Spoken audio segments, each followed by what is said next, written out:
Hello, my name is Dr. Tiffany Tyler-Garner, and I have the privilege of serving as Executive Director for the Children's Advocacy Alliance, where we're bringing our time, talents, and resources to improving conditions for children in the areas of education, safety, economic well-being, and health.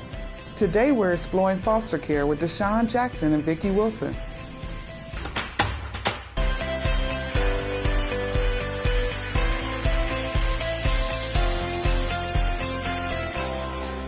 Hello, Ms. Vickie. Thank you so much for joining us. Ms. Vickie is the volunteer coordinator with the CASA program. Tell us about your role with the CASA program.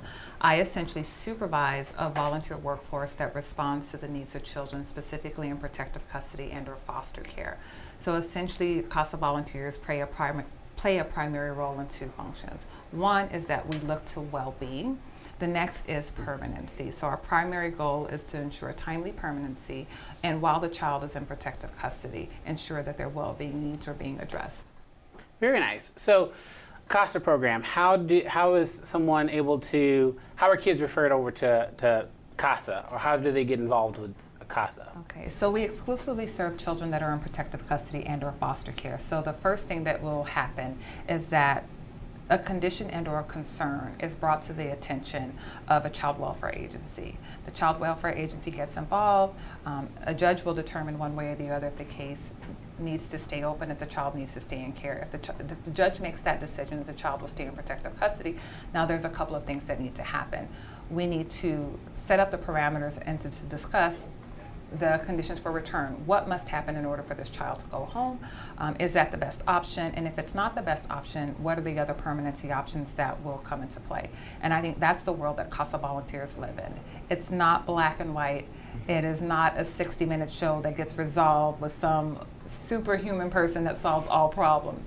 It takes a long time to really sort through best interests and permanency. And so CASA volunteers, which stands for Court Appointed Special Advocate, is just that. A court will ask, once they've decided that a case will open, that an advocate be assigned to the case.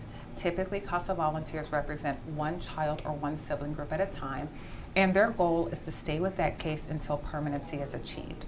Their time in the case is spent building relationships, seeing the child at least once a month, but most of our CASA volunteers see their child more regularly, determining whether or not there's any problems in the case, where there's a gap that can be filled, or where a need has to be addressed, or it should be discussed either with the judge or with someone else on the team. And they go back to court on average once every 6 months to really report to the judge about what's happening in the case and to make recommendations so that the judge can finally say, okay, this is what I think that we should be working on for the next 6 months, or address any concerns that are brought to their attention. That is amazing. So how would someone that wants to be a volunteer, what do they do? How can a normal person become a volunteer with CASA? Yeah, so first of all, most of our volunteers do not have like a legal background or a child welfare background. They are really people that believe that children deserve normalcy in their childhood. They want to bring common sense into the courtroom, and they're okay with having an opinion. That is different from others, because on many occasions and on many days, your opinion might be different from other people that are connected to your child. You will then be invited to an orientation where we will do a 1-hour virtual meeting to discuss the CASA program, because there's a lot of people who want to help children in foster care. Maybe this is the best fit for you. Maybe there are other opportunities that are a better fit based on your time, your skill set, because this is a commitment. CASA volunteers are expected to be around for at least a 2-year commitment, and it's because we want to see the case through permanency. And that's either a child going back home, which is through reunification, guardianship, meaning that someone takes on responsibility of that like parenting role, but legally the child or sibling group is still connected to their birth family. Termination of parental rights and adoption essentially means that the legal rights are terminated and then attached to someone else. And then we have UPLA or APLA, means Other Planned Permanent Living Arrangement, and that's reserved for children that are a little bit older. 16 and older, the team may say, you know what, we need to start preparing this child for independent options after care, because for whatever reason, one of the other permanency options is not working out. And so the CASA volunteer will regularly make recommendations on what they feel is in that child's best interest and report that back to the courts, and our goal is to stay there until permanency is achieved. That is amazing. I can't say enough great things about the CASA program. I truly, like I said, I benefited from it years ago, and the effects of it still resonate today. I think it is for those folks that want to get involved and really volunteer, you really are making an impact in the lives of young people. What are the age ranges that a CASA volunteer could expect to get? We will work with any child between the ages of 0 through 18 that's in protective custody. Some people are a bit concerned about representing a nonverbal child, or they say, how can you do that? This child cannot speak. The reality is that you can, through great research, relationships, seeing your child face to face, you literally can figure out what's going on in this child's life and make a recommendation around best interests without having a child verbalize something to you. Let's just say a child says, I want to eat at this fast food restaurant every single day. I want to do this. I want to go to Disneyland on the weekends. A CAP attorney honestly should go to court and represent what that client says that they want. A CASA volunteer should know what the client says they want, but they should advocate for best interests, and that doesn't always align. A 4-year-old, a 5-year-old, a 6-year-old, an 8-year-old, a 17-year-old can clearly want something that is not in their best interest. And so sometimes they are the same and sometimes they're different. A CASA volunteer doesn't necessarily have a legal background. As a matter of fact, most of our CASA volunteers do not, because they're really there to bring common sense into the courtroom. Would a common person, if they had relationships with this child and this teen, did great research, had a great relationship with this child, what would be their interest? And that was the whole concept behind the original CASA program. In 1977 was the original program. Wow. In Seattle, Washington. And a judge was overseeing a case and he said, you know what? We have a lot of great people in the courtroom, but what we are missing is that singular voice to focus on best interest of children. We have many people that care about children. There are people that have child welfare backgrounds. There are attorneys. There are people that are representing the whole family, or people that are trying to accomplish a singular task. That would be like, I'm trying to complete an adoption. I'm trying to process something that's necessary for the case. He said, we need someone to take a holistic approach. We need someone who is connected to everything and has a singular focus and priority on the child's best interests. And so he was able to recruit his first 50 volunteers with help from his bailiff.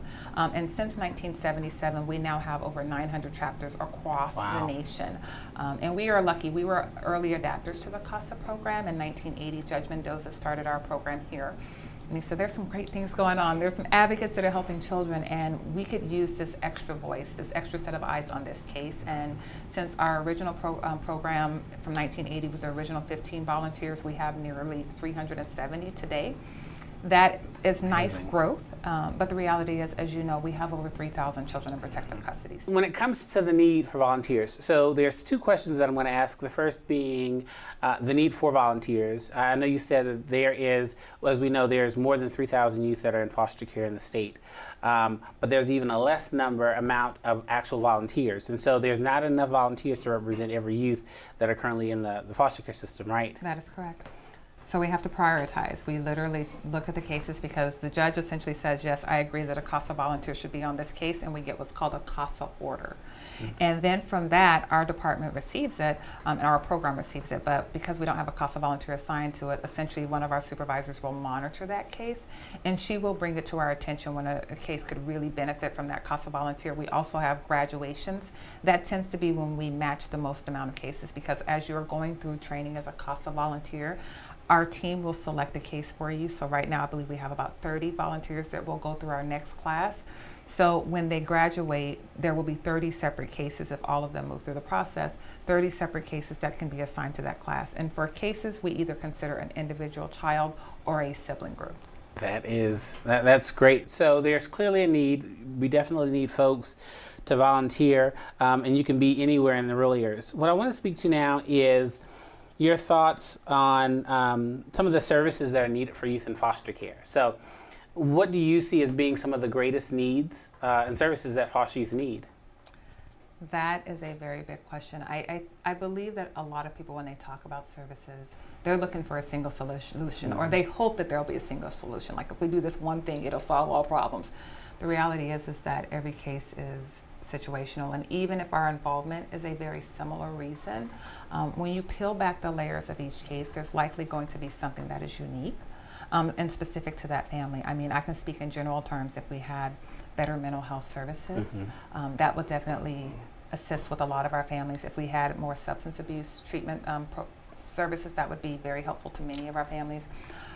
If we had better services just for children in general, more foster parents for older, younger, larger sibling groups would absolutely be great, because the reality is that while we're working on all of this, children need a safe place to be. It's providing those opportunities specifically for youth that are transitioning out of the foster care system to get employment. And so I think there's a lot of employers out there where foster youth or youth with foster care experience would be great in. I think the community has the ability to really look at, again, where they can provide, where they can support, whether that be with respite care, where the children are placed there temporarily, whether that be with being an actual foster parent, whether that be with being a CASA, a volunteer. There's so many opportunities to really provide assistance and support to youth in the foster care system. I think it's also looking at where can you step in and really be that mentor. Rather, CASA may not be your go-to. What other avenues out there could you support a youth educationally? They have educational liaisons.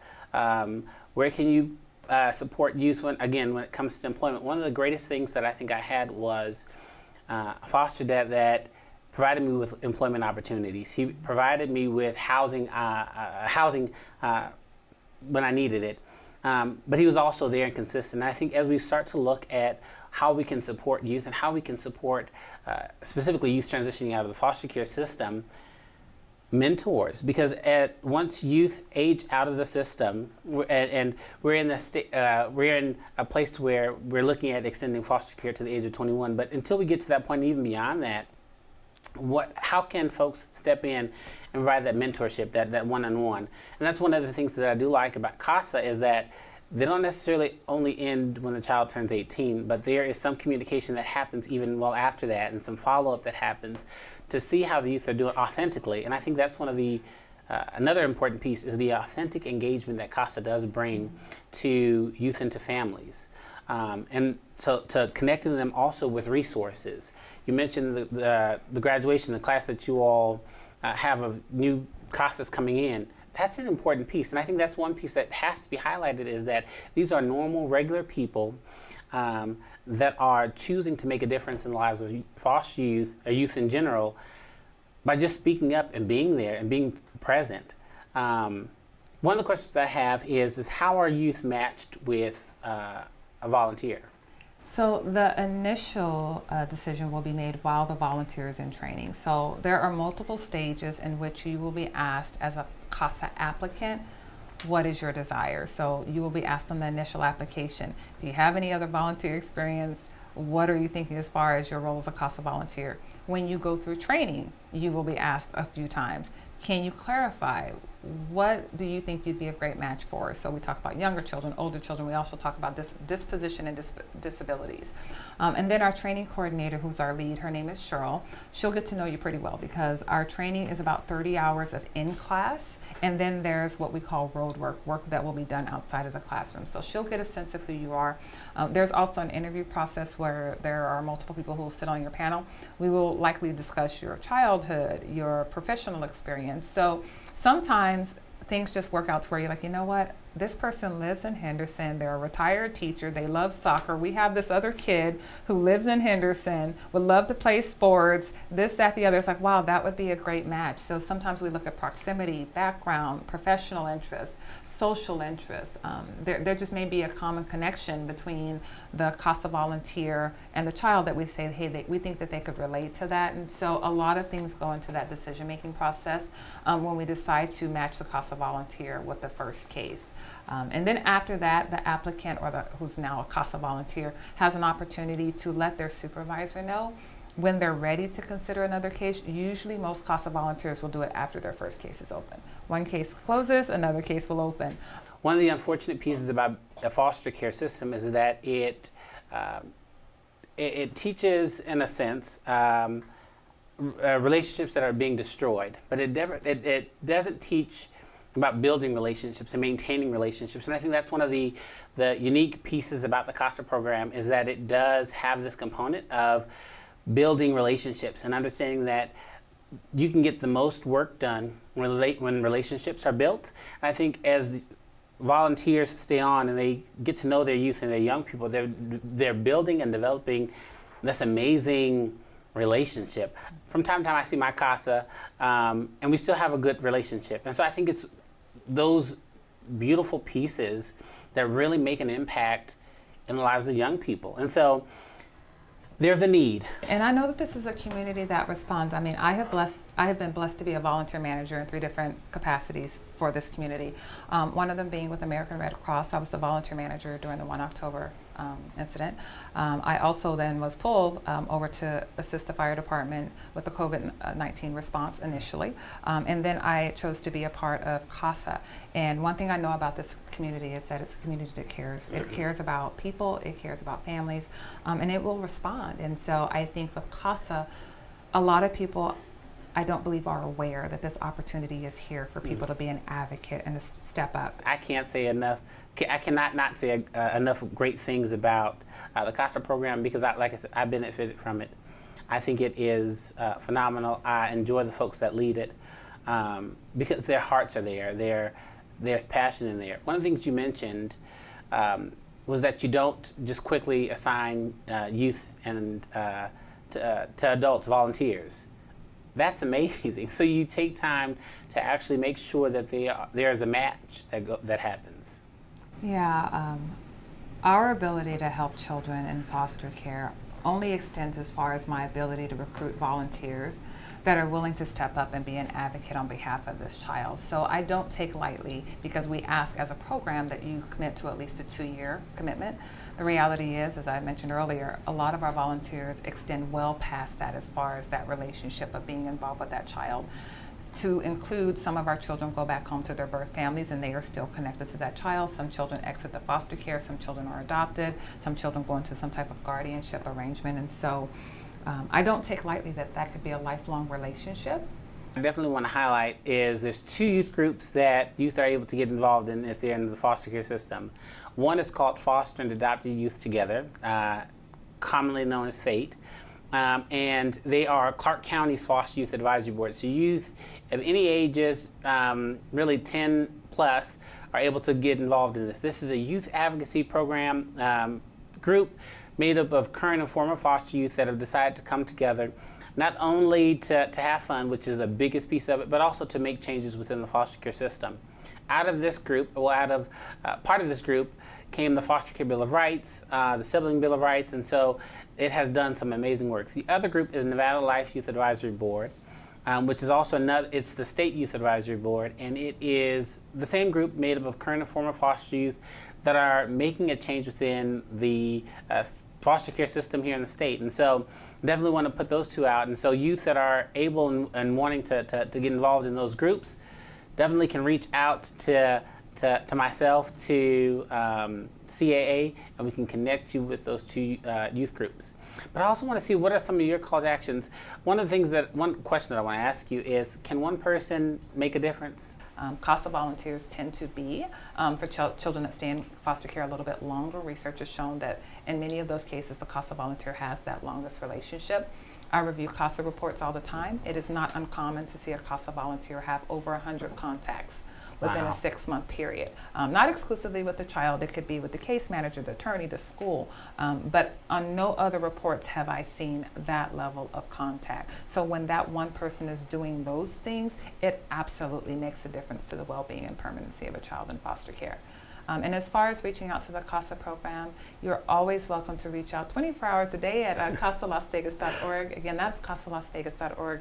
You are also welcome to call the CASA program, and our telephone number is 702-455-CASA. That's 702-455-2272. Thank you so much. So you all heard it here. Ms. Vickie, the volunteer coordinator with the CASA program.